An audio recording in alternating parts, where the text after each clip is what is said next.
Thank you for tuning into the GSMC Soccer Podcast presented by the GSMC Sports Network.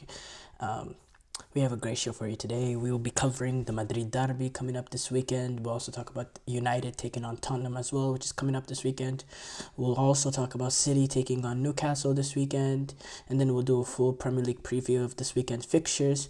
And make sure you stick around towards the end of the show where I'll be giving you my reaction to some of the top headlines going on in the soccer world. We do have to. There's a glare that's normally not there. Maybe I should adjust my camera, make it a little bit better.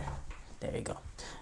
Still there, but we'll fix it later. But before we start off, if you have a question during the show, we want to hear it. Your input is a big part of what makes the show successful, and we thrive on your energy and insights. Whether it's a quick comment, a thoughtful question, or an opinion, you just have to share. Don't hesitate to drop it in the chat. Now, if you want to make absolutely sure your message stands out and gets featured on the show, there's an easy way to do that. Use the super chat feature. Just click the $sign at the bottom of the chat box to send in your super chat. Rely on your support to keep bringing you the sports content you love, and we really appreciate every bit of it. So go ahead, let us know what you're thinking. Hit that super chat button, and let's keep this show as interactive and exciting as possible. And if you prefer, you can also go to the gsmcpodcast.net to tip, donate, and leave a comment or question there. We couldn't do what we do without your amazing support, and we're so thankful to have you as part of our community. We do have to start off with the Madrid Derby. Madrid, taking on Atletico Madrid. Every time I say Real Madrid, I always think of that a la Madrid chant. Not a Real Madrid fan by any means. Please don't accuse me of me being one. It's just something that's always been stuck in my head. But the Madrid Derby coming up this weekend's big game, obviously.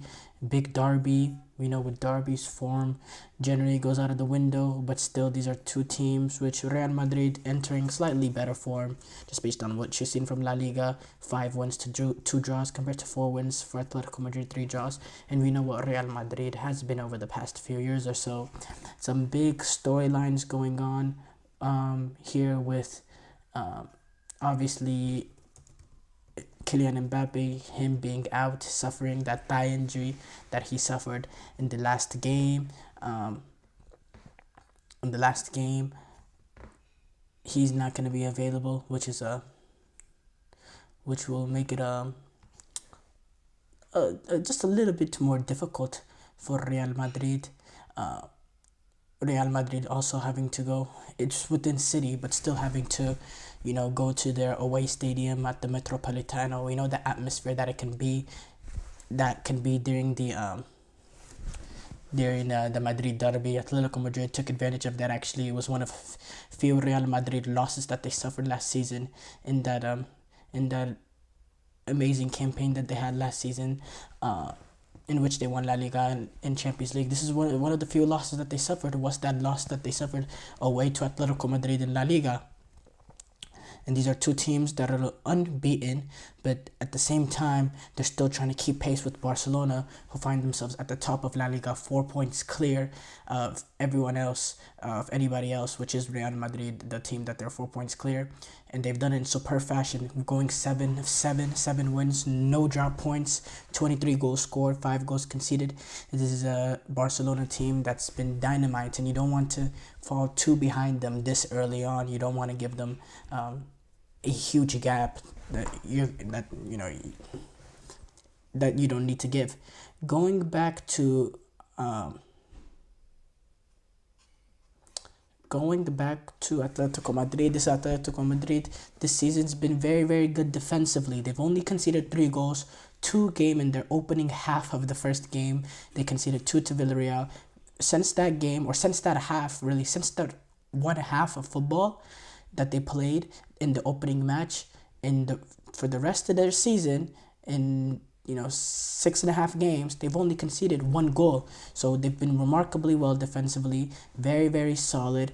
And then they've relied on some individual moments of magic to get them results against Athletic Club and against against Athletic Club, and then their last game against Celta Vigo, you had, you defended really well. You stayed in it for as long as you can, and then you took advantage with some individual moments because they have quality in this team. You're looking at this team with the Griezmann. Griezmann is the one that provided that quality moment to win the game last season with the wonderful ball, or last game with the wonderful ball. You have the likes of Griezmann. You have Julian Alvarez, who was able to get some rest in midweek when they took on Celta Vigo, came out late when they were chasing the game, and he ended up scoring that goal, receiving that beautiful cross from Antonio Griezmann. We know the quality that Julian Alvarez has. He's only had 2 goals so far to start off this La Liga campaign, but there's a reason why he was brought in for the amount of money he was brought in. He has quality, he has ability, he has pace, he can do everything, a bit of everything really good. He provides flexibility too, so allows the front to be a little bit more fluid, with him and Griezmann being a little bit more fluid. And then you have that number 9 in Alex Sorlos, that proven goal scorer, someone that's done it in La Liga this past season. He had 23 goals.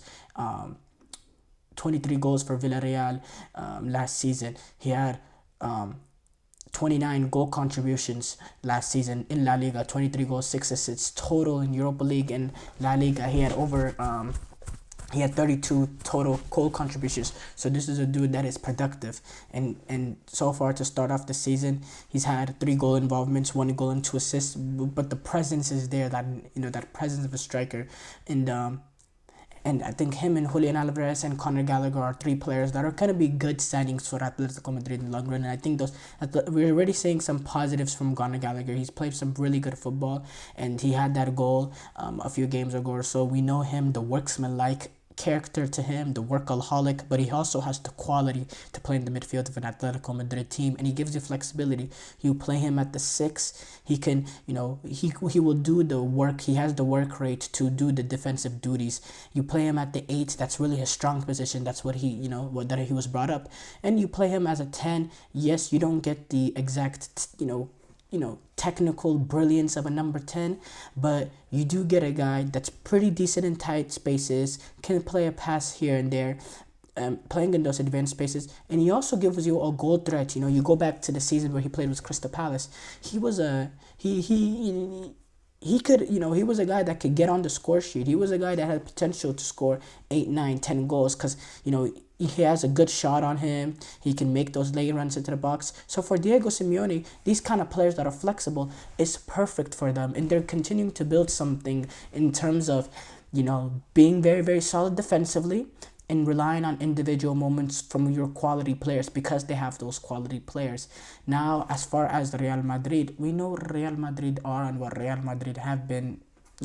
They're just a well-oiled machine under Carlo Ancelotti. Brilliant quality, brilliant ability,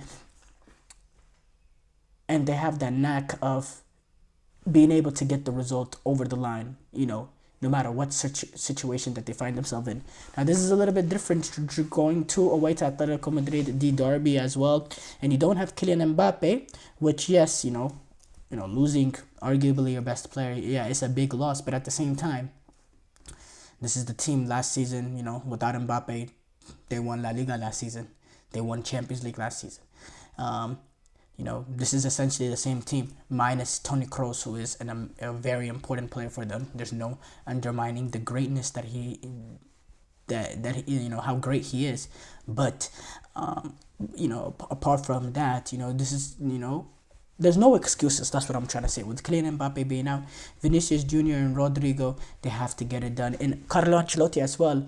This Real Madrid team is different in the past because this team, you got players on the bench that have quality. Brahim Diaz, Arda Güler, Endrick came in as well. There's some quality in this bench. So Carlo Ancelotti has the flexibility, he has the flexibility in this one where he could bring in Endrick to play centrally and allow Rodrigo and Vinicius to stay on the left and right hand sides respectfully. That's one option. You could play Rodrigo through the middle, and you can bring in a natural left-footed option just to get a balance of having a left-footed attacker, whether it is Brahim Diaz or Arda Güler, or both left-footed and have a brilliant left foot. You can bring any of those 2 players and make that front 3 a little bit more balanced, or you could have the fluidity of what we saw from Vinicius and Rodrigo playing up front, having Bellingham right underneath them, all them sort of interchanging, and then you can bring in an extra midfielder to have more control in the game. Someone like a Luka Modric, that could be an option. Carlo Ancelotti has multiple ways to go about it. So there's no real, obviously they're not looking for it, but we shouldn't have much sympathy with Mbappe missing this game, because this is Real Madrid and they were great before Mbappe, and they could still be great without Mbappe. And yes, this comes at a time with Mbappe scoring 5 straight La Liga goals. He was on a good form, had the confidence. He was playing really, really good football. But at the same time, for Real Madrid, there's all the excuses go out of the water. So yeah, all excuses go out of the water. I expect Atletico Madrid to continue with the back 3 formation that can switch to a back 5. I do have to say, I'm very interested. This website that I've read before the show, they were doing, expected lineups for the game, and they did not have Griezmann in the lineup, which surprised me, I do have to say. And I believe it was against Rayo Vallecano, he didn't start, and it's perceived that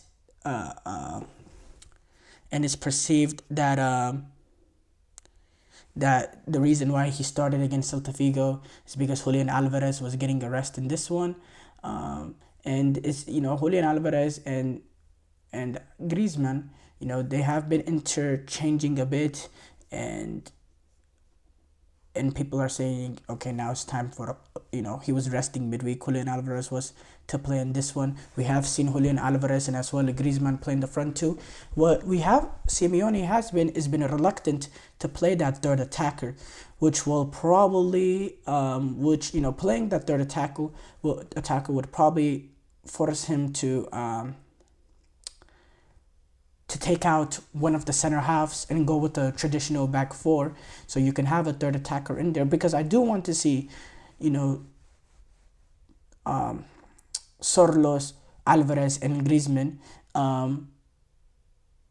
because I think that's a more attacking way to go about it, and I think you can have that strong defensive presence playing with the back 4, as long as you keep it compact and you make sure the midfielders block any pockets of spaces in between the defenders.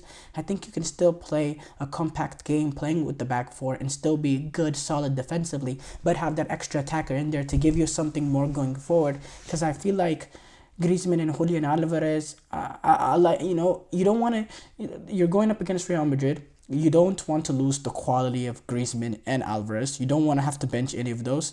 And you see Alexander Sorlos, he scored 23 goals in La Liga last season. He is a goal scorer, so you don't want to bench a guy like him.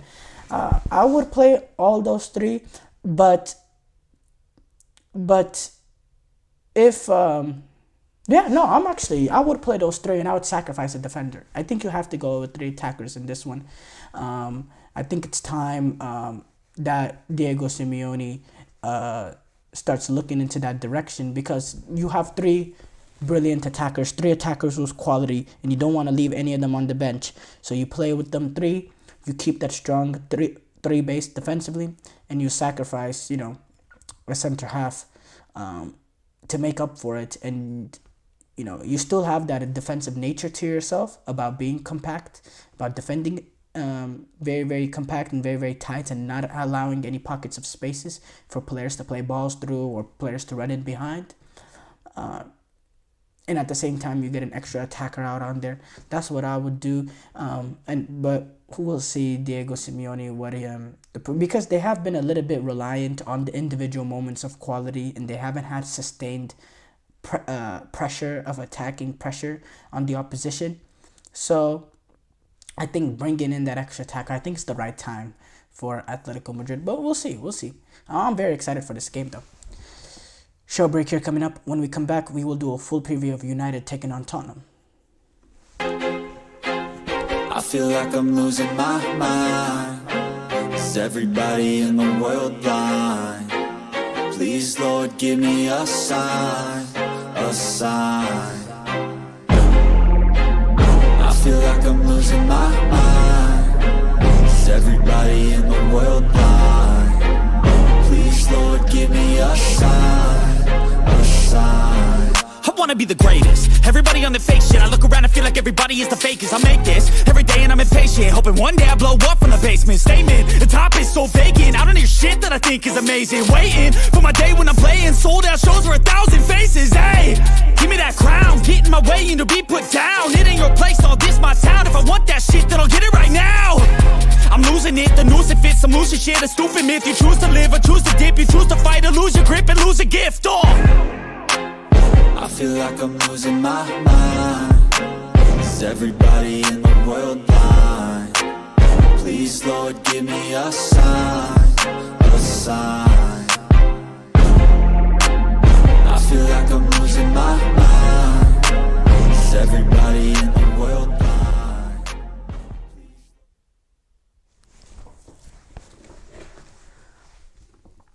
Before the break, we did the preview of the Madrid Derby. We now move on to preview Manchester United taking on Tottenham this weekend. Interesting game, very, very interesting game. Tottenham, Tottenham, they've had a struggle of the start of the season. Having a lot of good attacking play, getting in the right areas, but lacking that cutting edge in the attack to get the goal. So they've dropped a lot of points here and there, but lately, last two games, they've combined for 6 goals, showing a little bit more cutting edge in the attack, being clinical in the attack, having that midweek game against Karabakh, against 10 men, playing with 10 men for the entirety of the game, essentially, and still being able to get 3 goals on the goal sheet. Dominic Solanke scoring in a second game in a row as well, getting that just little bit of confidence that's been much needed after not a poor start for the season from him, but overall Tottenham just not being able to get in enough goals. So some slightly good signs we see from Tottenham over these past 2 games or so. With United, horrible start to the season. Horrible start to the season. 3 games from their 3 wins, 3 points from the first. From the first 3 games, only getting 3 points, only have 4 points have 7 points right now from 5 games, sitting in 11th, 1 spot ahead, or tied with Tottenham. Tottenham and Man United, same record in the Premier League. I do have to say, I think the mood in Tottenham's camp is a little bit better because they've just played much better football than Man United. The problem with Tottenham is that there's that clear problem of lacking that cutting edge in attack. Playing good overall within the 90 minutes.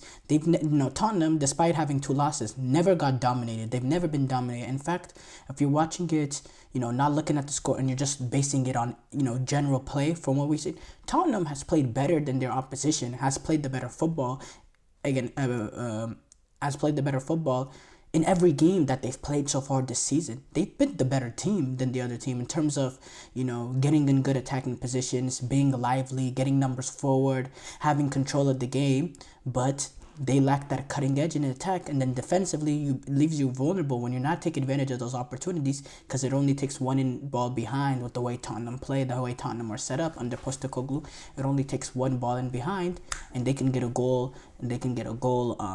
against the run of play like that, and it makes it difficult, and it makes it hard to watch as a fan. It makes it hard to watch as a manager.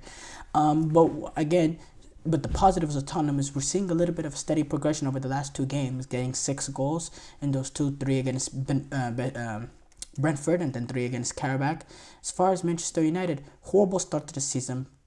3 points in the first 3 games. They had a decent win against Southampton, and then they went on to draw against Crystal Palace. Then they had that horrible result this past midweek going up against Twente, where they drew 1-1 at Old Trafford. It's just been mediocre. It's been pathetic. In Manchester United, there's nothing to hang your hat on. At least with Tottenham, they're playing good football. They're just not taking advantage. in the what is there to say about Manchester United? They've been so poor. They've been so average, and it's hard to watch. And just the whole mood around the club is so dark. It's just darkness when you think about Manchester United, and there's no positivity coming out of there. And it's real sad because you get a no, it's not sad actually. Really, it's not sad at all. But you get a decent result against. You get a decent result when you take on Southampton, and you think that's gonna carry over into that Crystal Palace game, and then you drop that dud and you draw to Crystal Palace, and Crystal Palace is not a bad team, but by the way, Eze was a pinky toe away from getting that victory there, which really would put Manchester United in a rough position right now entering this game. But it is what it is. Obviously, I talked about the issues with Manchester United. Erik ten Hag, the pressure keeps growing day by day now with him. They got that win over Southampton. It was sort of cool things for a moment. But the moment that Europa League game happened, the pressure is starting to rile up again. United find themselves at home. They're not in the position that they have to win this game. And as far as Tottenham want to build something now. They had that mediocre start to the season, or pretty poor start from their for Tottenham standards, even though they're quite low when you compare them to the other big teams. But pretty bad start to the season. They want to build steady progression, and now they want to start building consistency, and now they want to build on the basis of what they've done in their last 2 games. So for Tottenham, the thing is, we know that they're we know the football they're gonna play.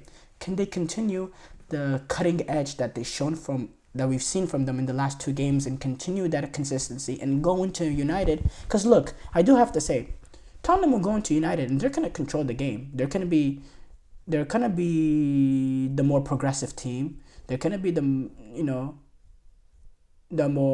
protagonist in the game. They're gonna take it to United. They're gonna press up high. They're gonna play a really high line, and they're gonna get opportunities going forward, because that's what we've seen. But can they create enough of those clear-cut opportunities? Can they be clinical when the opportunities come? Can they lack that cutting edge to be able to take advantage of the moments when you find yourself in good positions?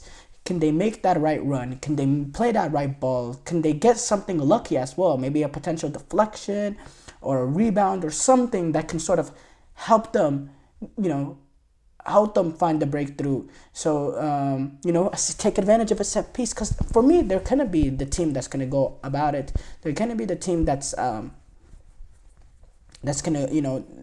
to control the game and be the more progressive team. As far as Manchester United, you have to be defensively very, very solid. You got to make sure you close up any of those spaces that Tottenham might have when they're attacking. You want to make it difficult for them. You don't want to make any defensive mistake with a team with Tottenham that lacks that little bit of cutting edge. So far this season, you don't want to give them anything easy. Make it difficult to break down the defense. For United defensively, they have to make it difficult for Tottenham. They gotta close the pockets. They gotta close the spaces. And when they win the ball back, they gotta attack with pace, with speed, and they gotta do it with one ball, with Bruno Fernandes playing that long ball behind. Because the way Tottenham play, and they're not, just because they're going to Old Trafford, they're not going to change their way. They're going to play really, really high up. Their players, the center halves, will probably be lined up at the halfway line, split out. You got pace of Alejandro Garnacho, of Marcus Rashford, potentially Rasmus Højlund. We know him. He's said to be, this is the game that he could make his first start for United, because we know the pace can be very, very important, running in behind Xerxes. If it is Xerxes, again, Xerxes is not exactly slow. You get a little bit of pace with him playing up top as well. But you want to take advantage of the space that you have in behind, because United could be a good team on the counterattack. Marcus Rashford as well. They have the ability. They have players with pace in the attack, with ability. Can Bruno Fernandes, whoever's playing alongside Bruno, whether it is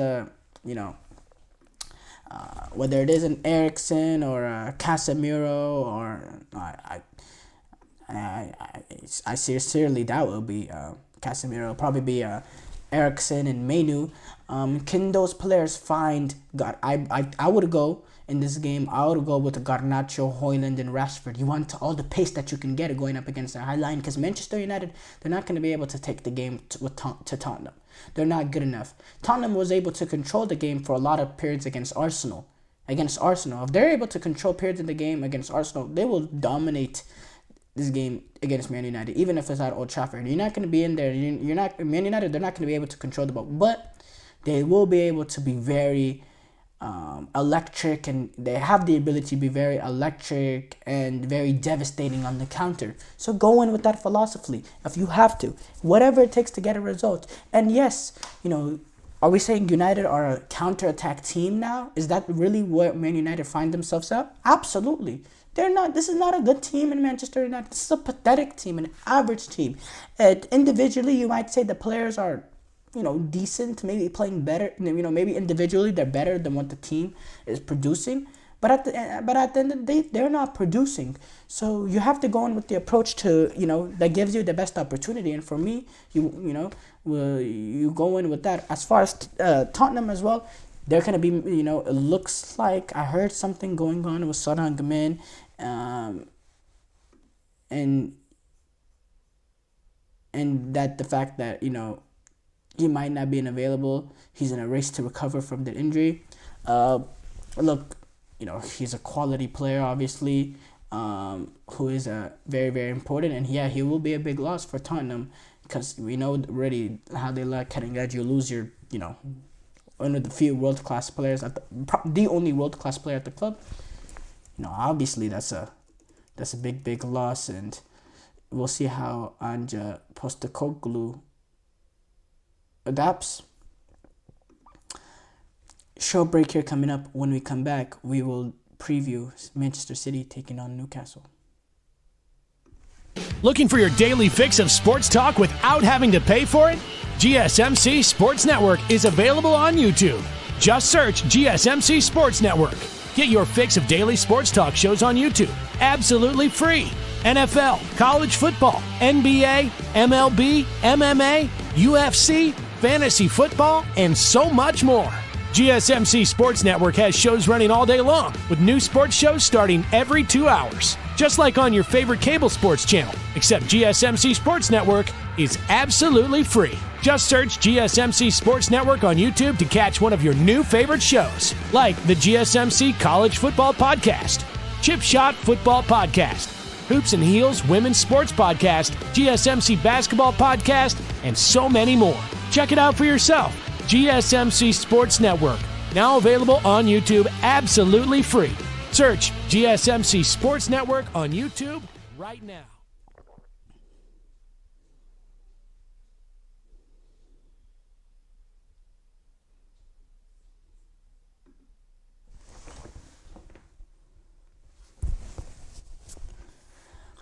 Before the break, we did a full preview of United taking on Tottenham. We move on to preview Manchester City taking on Newcastle. Another big game coming up this weekend. Manchester City taking on Newcastle. We know Newcastle last season had a little bit of a disappointing season, suffering a lot of injuries, having Tonali out on a betting scandal, also having to adapt with playing with Champions League football. Didn't have the best of seasons last season. Newcastle did, I believe, they finished 7th. They dropped down to 7th after finishing in the top 4 the year before. Now they're wanting to, now they're not playing European football. They're wanting to get back into those top 4 position. Newcastle is had a, decent start in the season. Was 3 wins and a draw. I do have to say, watching those wins, though, they weren't exactly the most convincing. Against Southampton, yes, they played with a red card for a majority of the game. But, Southampton was, the more progressive team. Obviously, the 10 men, completely changed it. But this is a Southampton team that's yet to get a point, or not a point, but yet to yet to win a game in in this in this year's Premier League, and they find themselves tied at the bottom with 1 draw and 4 losses. And Southampton did dominate Newcastle in that game, and yes, the red card had a big reason on why that was the case. But if you're a team like Newcastle United playing at home at St. James's Park in the opening game, even with playing with 10 men, should you be getting dominated by Southampton to that extent? And then Newcastle had that draw against Bournemouth away, not a bad result. You beat Tottenham at St. James's Park, but you did get outplayed by Tottenham. You just won on individual moments, 2 goals that came extremely against the run of play, which there's no problem with that. But when we're watching games early in the season and when we're analyzing performances, we even if you get the results, we could still be critical of the team, because when it's this early in the season, performances tell us what we might see later on in the season. Now look, if Newcastle have this philosophy about them under Eddie Howe, in which they have a knack of getting results, even if they're not really dominating games, but they still have the knack of getting results. A good perfect example of that, Real Madrid over the past few years in the Champions League that they won, the Champions League deep runs that they've been on, being thoroughly dominated by teams in certain aspects, but still being able to find the result. That is a skill, and in my opinion, that is very impressive. And if that's how you go about it, no problem. But I don't see that with Newcastle. I feel like it's a team that survived a little bit so far earlier this season, and it was exposed against Fulham when they lost 3-1, and they really got outplayed, and they really, it could have been worse. In my opinion, I thought Newcastle, defensively, Newcastle looked very, very fragile. They didn't create much. I think Bruno Guimaraes has been a shell of himself as well. Harvey Barnes, the only times that they look threatening so far this season is some moment of magic from Harvey Barnes. They don't look like scoring. They're defensively, yes, they've suffered injuries, but they defensively look fragile. Adama Traore was going at Lloyd Kelly for fun. It's just I'm concerned for Newcastle in this season, and I thought they could get back to similar levels to what we saw from them in the 2022-2023 season, and we still can. We still might be able to get back to that, because a lot of the players that was involved in that team is still here right now in Newcastle. But the issue is they're not performing the same. And yeah, I thought Tonali also coming in, he's gonna be a big impact. He made that big money move. He's slowly getting back to form as well. I know it's going to be a little bit of time with the amount of football that he missed. Sometimes it's not easy to really snap back just like that. And there's still quality in there. Anthony Gordon, I think, is a really, really good player. Joe Wellington, Guimaraes, we know he can be a good player. We know what Alexander Isak can be. I like Jacob Murphy. I think Tino Livramento is a brilliant right back that doesn't get talked about. Byrne, Schär, I think those are 2 solid defenders as well. Tonali, if he can get back to his top level, we know what he can be. He was an important part of AC Milan's team that reached the semi-final. Harvey Barnes, he has that moment of magic in him. We've seen that this season. He's been one of the few shining lights to Newcastle so far at the start of the season. For Eddie Howe, I think it's important for Eddie Howe to try to get back to how they were having success in the 2022-2023 season. Try to replicate it any way you know how. And by the way, they're playing Manchester City. Newcastle played Manchester City really, really well that season. I believe they drew at St. James's Park. It was a draw. I forgot what happened when they went to City. But they played them really, really well, Newcastle did. And they were willing to go at them. So I think, this could be a turning a turning around moment for Newcastle. I feel like this, if they can go into Etihad, or not Etihad, if they can defend the St. James's Park, and play well, it doesn't necessarily have to be get a win, because beating this Manchester City team is very, very difficult. They've not lost a game so far this season, 4 wins, draw, and they have Erling Haaland that scored 10 goals in 5 games.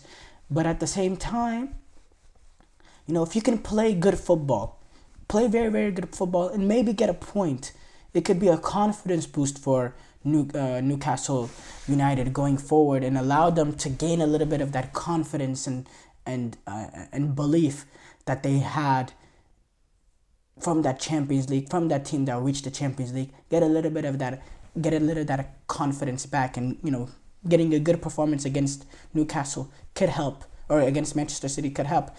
Another key for them is being able to limit Erling Haaland in the space that he, any opportunities he has to run in behind, any pockets of spaces that he could take advantage of to find, spaces to get a shot off. You want to limit him, and you want to increase the defensive intensity with Fabian Schär and Dan Burn. You want to increase the defensive intensity when they're around Erling Haaland, because a dude that had 10 goals in 5 games should earn your massive, massive respect, and you should do everything you can to not allow him a sliver of an opportunity. Obviously, that's easier said than done with a player like Erling Haaland and with the players around him that can create for him. But, that's important. As far as Manchester City, I can't sit here and give you a preview on what City need to do against Newcastle, the keys to the game, because, Manchester City, they just need to be Manchester City. I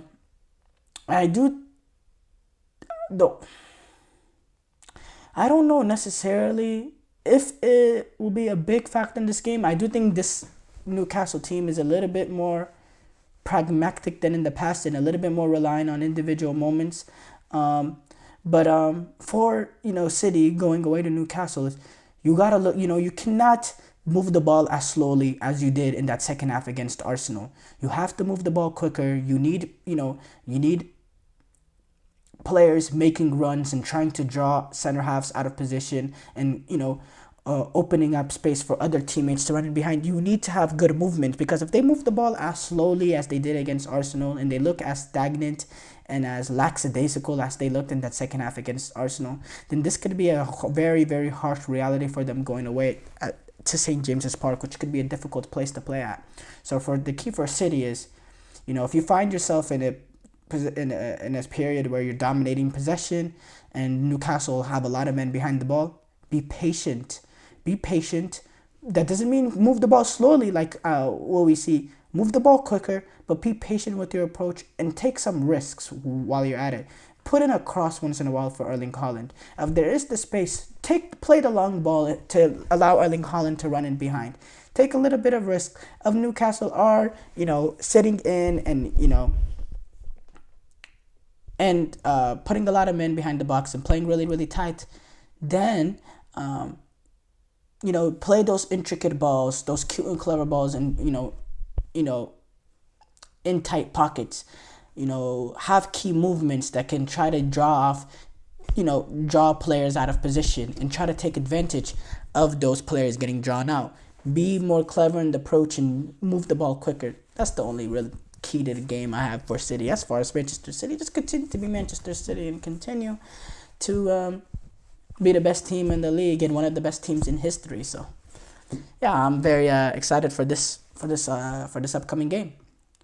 Show break here coming up. When we come back, we will do a full Premier League preview of this weekend's fixtures, besides the ones that we've already discussed.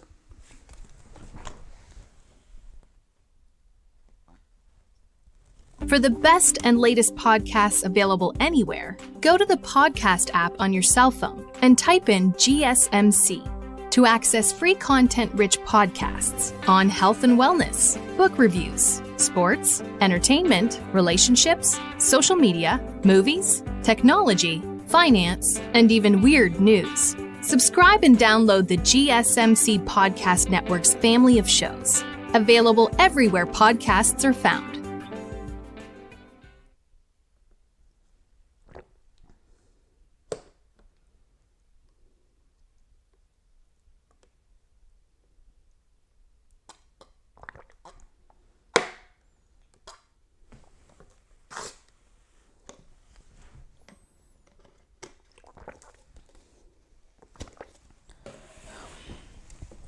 before the break, we discussed we did a preview of City taking on Newcastle.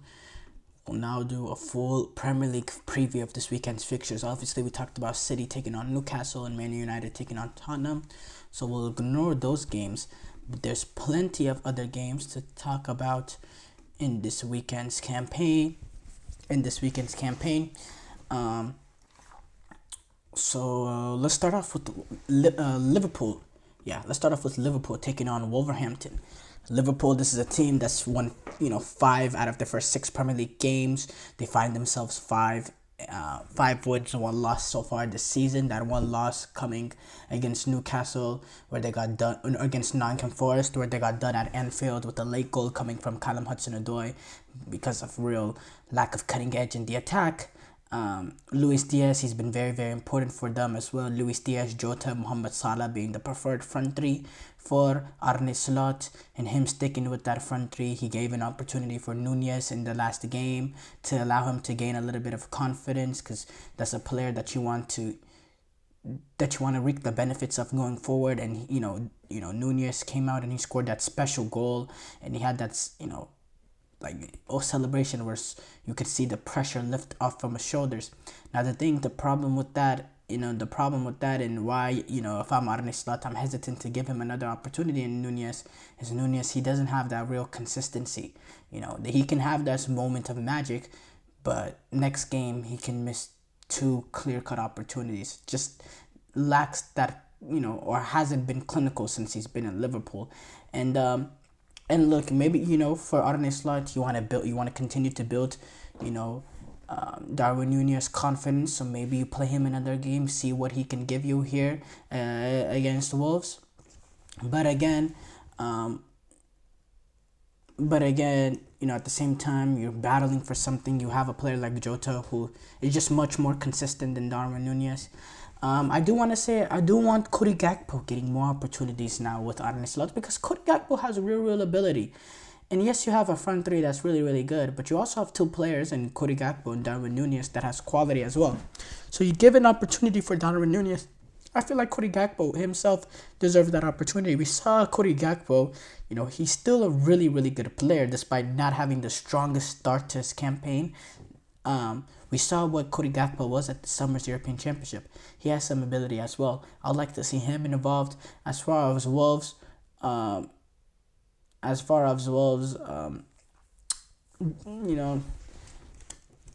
had bad losses to, or not bad loss, but they had that bad loss to Chelsea. Opening day, you lose to Arsenal, which is, which is a hard game to start off with, playing at Anfield. You also lose to Aston Villa as well. You find yourself bottom with 1 point in the first 5 games, but a lot of that has to do with difficulty of opposition. Playing Villa, Newcastle, Chelsea, and Arsenal.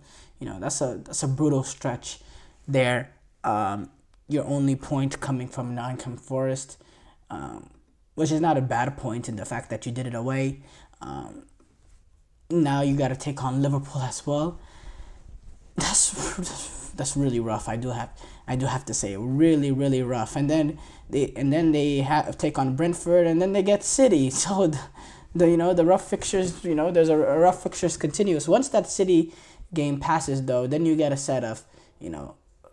good set of fixtures. But for Wolves, is just trying to get whatever you can. Now, this game is at home at the Molineux, but we saw what Chelsea were able to do when they won again at the Molineux. The Wolves are just, very, very open. They're very, very open, especially when they played at the Molineux. We saw the space that they left for Chelsea, especially in that second half. But attack-wise, they have, they can create opportunities, and they play some good football. Matheus Cunha,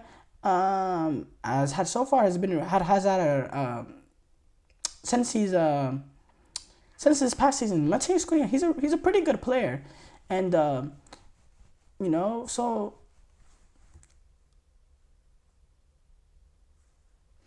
I do think, just based on the form, though, Liverpool, they have the edge. I have to say. We discussed United taking on Spurs already. But Chelsea take on Brighton. Look, this is a Chelsea team that we're seeing some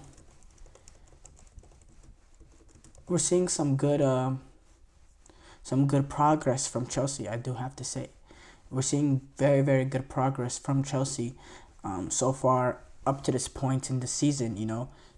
Finding themselves. You just look at the Premier League table, 6 games in or 5 games in, and Chelsea are sitting 5th.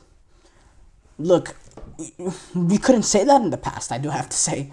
And then 3 wins in 5 games, 3 wins, 1 loss, and a draw. Not the worst start for a Chelsea team, in which I came in with this, entering the season based on what I saw in preseason, some of the mistakes we made in preseason. Very pessimistic. But it's been so far a decent start. We've had a really good half in that second half against Wolves. We played good football in that first half against Crystal Palace. That we were very, very clinical and professional in how we did it against West Ham. Against Bournemouth, we rode our luck a bit. We rode the storm, but then we took advantage of quality of players that we have on the bench. So far so good for Chelsea, and it's something you want to see general progression under Enzo Maresca, and so far so good. As far as Brighton are only sitting 1 point behind Chelsea. They had 2 wins and 3 draws. They haven't actually lost a game so far this campaign. They're unbeaten up to this point. And they're being managed from Fabian Horizler, and they have that unknown factor to them with entering this season because of us not really knowing Fabian Horizler. But I thought Brighton have play some really good football in certain moments, and I'm looking excited. I'm looking excited for that game. I do have to say I'll give Chelsea the slight favorites in that. Brentford taking on West Ham. This game being played at the Gitch Community Stadium. Brentford up to this point, they have 2 wins and 3 draws. West Ham has 1 win and 3 losses. No, 1 win, 1 draw, 3 losses. I think West Ham in that Chelsea game that they played this past weekend, that they had lapses of concentration defensively really, really vulnerable, and Chelsea were just clinical, but they were allowed to be clinical because of how open West Ham were in certain periods. Brentford, they had that loss to Tottenham. Tottenham finally being able to get multiple goals in the Premier for the first time in this Premier League season. With Brentford, you had losses to City, Tottenham, Liverpool. Some difficult fixtures in there. I think getting it to play against a team like West Ham at home, I will slightly favor Brentford in that one. I think Brentford. These are the sort of games that Brentford take care of, especially with the fact that it's at home. So I lean towards Brentford getting that win there. Let's look at the clock real quick. Okay, we gotta summarize these rest real quickly. Everton taking on Crystal Palace. Massive game for Everton. 1 draw, 4 losses. This is one of the easier fixtures you'll get in the league. Crystal Palace is not a difficult team. It's not the easiest team in the world. They're about a middle of the league team. But you're playing this game at Goodison. I think Everton have to take this one home. They need to start picking up 3 points. Draws are not going to do nothing for them at this period when they already have 4 losses in their first 5 games. Nottingham Forest taking on Fulham. Nottingham Forest, so far decent start to the season. Fulham as well, find them only a point behind. I think these are 2 teams that are about evenly matched. I think the table is not lying when it talks about them being right next to each other. I think the fact that this is at City Ground will give Nottingham Forest a little bit of a slight advantage there. Ipswich Town taking on Aston Villa. This is Aston Villa. They have more quality overall than Ipswich Town. I think Ipswich Town playing at home, they're going to try to, make it difficult for Aston Villa, but I just think Villa has a little bit too much quality. Bournemouth taking on Southampton on Monday. important for Southampton to start racking up points. But this game being at Vitality Stadium, with how poor Southampton has been so far to start of the season, I think Bournemouth takes care of there. And then the other title contending team, Arsenal, taking on Leicester. Arsenal playing this game at Emirates. Yes, you have a lack of creativity in that team with Martin Odegaard not being available, but Arsenal, these are just the kind of games that they take care of. What we've seen from them in recent history, they're a title contending team. They'll find a way. They just have too much quality for Leicester City at this point. And going away to Emirates and getting results is just far too difficult of a task for Leicester City, in my opinion. Short break here coming up. When we come back, we will react to some of the top soccer headlines.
Before the break, we discussed the Premier League games going on this weekend.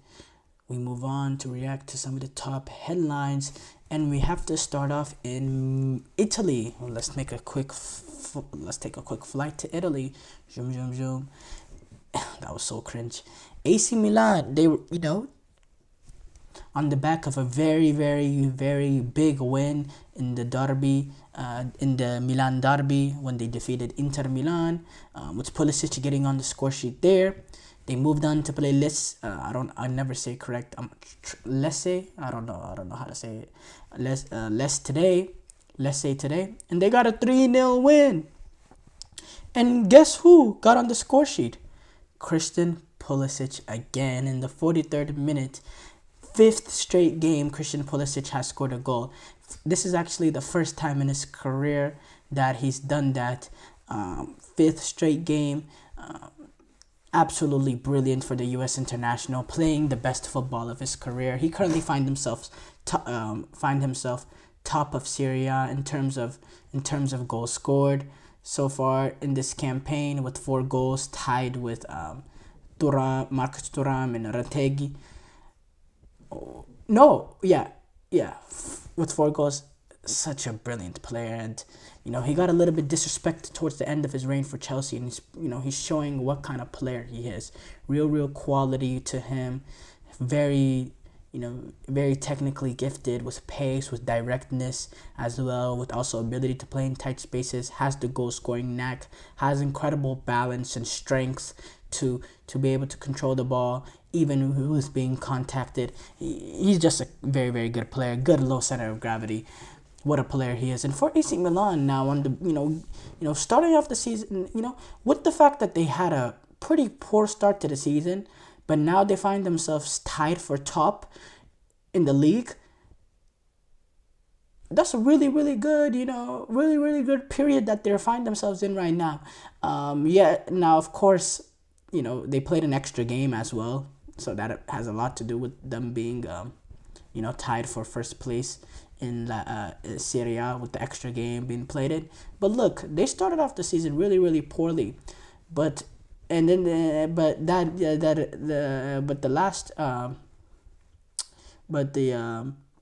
the last few games for them has been pretty smooth. being able to defeat Venezia. They had that midweek bad result in the Champions League, but then, speaking solely on Serie A, beating Inter, now getting that 3-0 win over Less. That's 9 points in the last 3 games. Also, a draw against Lazio at the Stadio Olimpico before that, which is not a bad result. We know how difficult of a team Lazio can be playing at the Olimpico.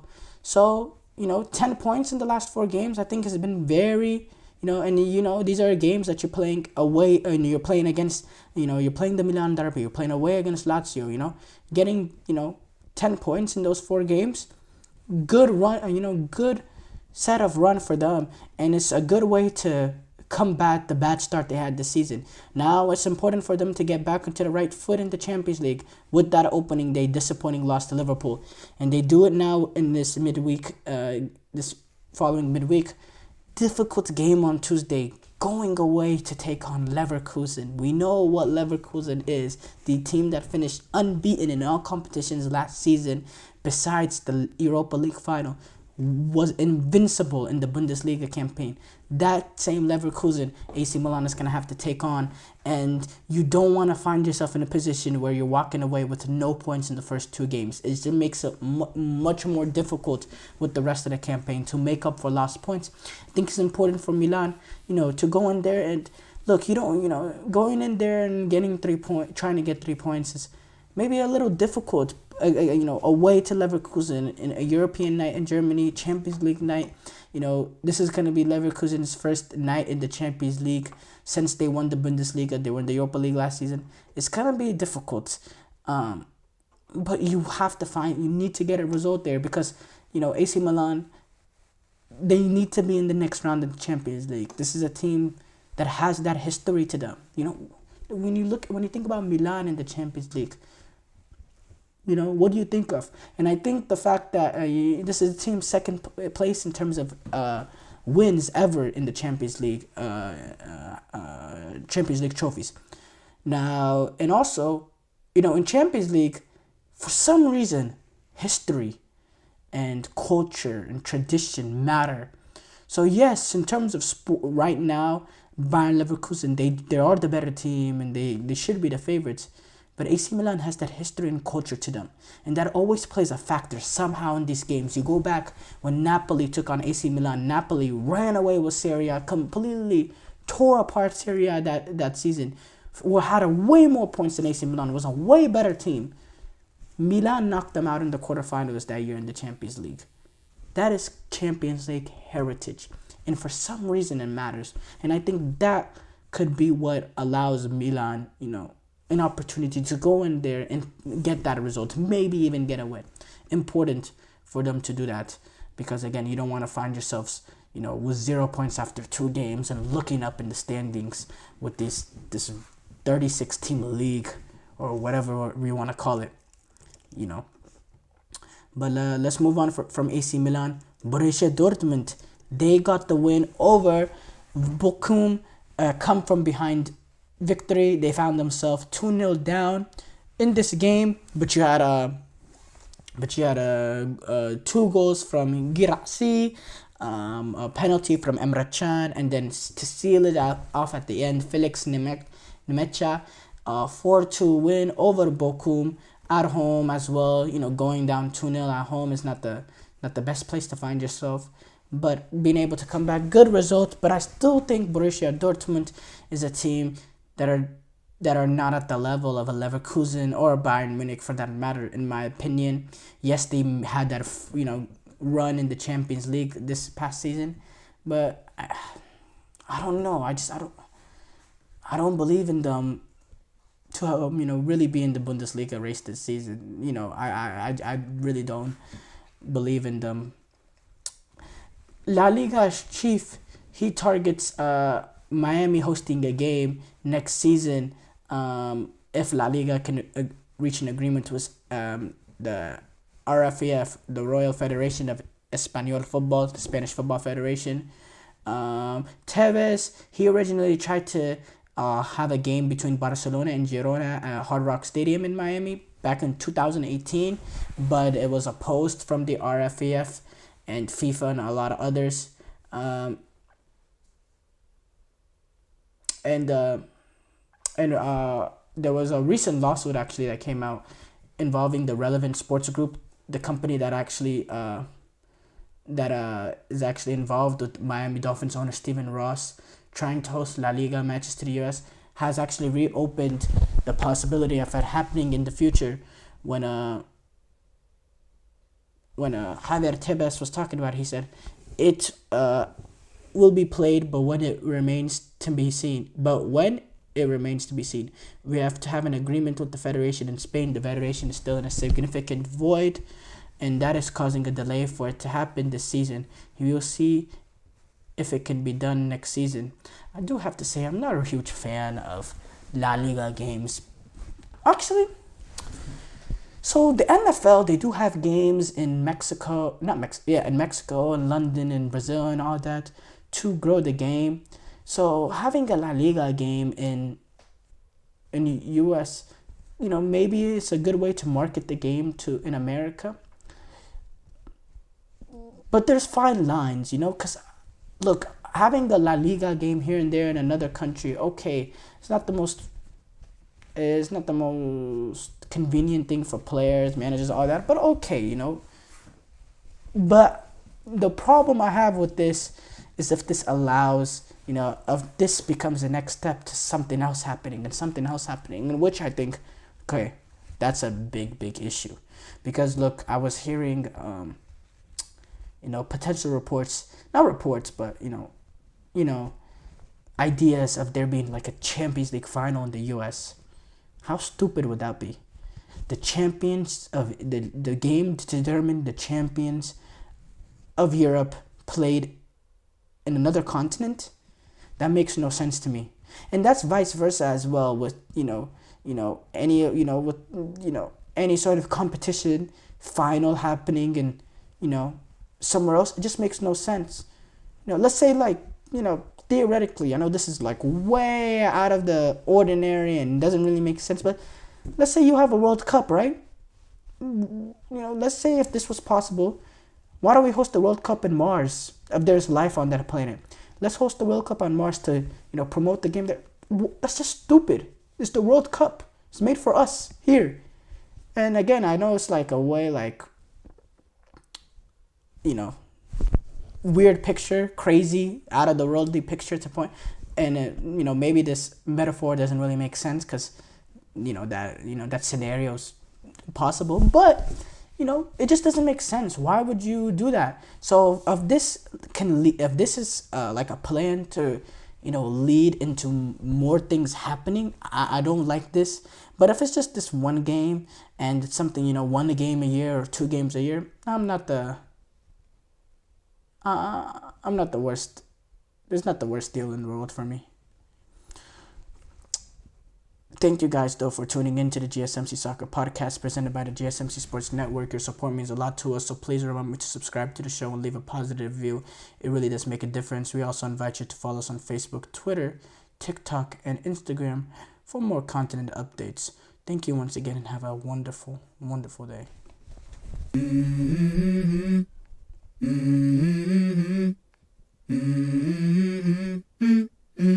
Let's go.